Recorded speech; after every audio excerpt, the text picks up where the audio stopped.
I can fix it.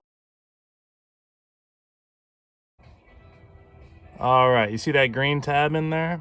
And you see that silver hook that's in that green hole?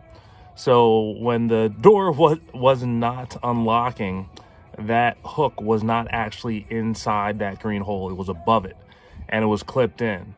So that cable right there, which actually goes all the way down into here, in this white locking mechanism right here, was not able to fully unlatch the lock. So now I actually have the test to see if that actually fixed the problem, which I believe it will.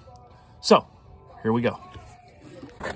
All right, doing the complete test on the door locks once more. All right, so made sure that I actually hooked up the remote unlock just in case I have any issues with the lock, because I need a fail safe. All right, so right now the door is unlocked. All right, so the door handle actually works from the outside. I actually had an issue with that. So the door handle works. Testing the remote. The lock engaged. That actually unlocks it. My remote button works. Okay, I'm gonna lock it again.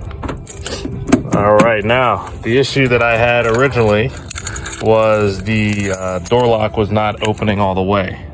So putting the key in, boom, that actually works. And then being able to unlock it just the same. All right, beautiful. All right, and then double unlock, open both. Perfect. All right, now I can actually put the door back on. Here we go.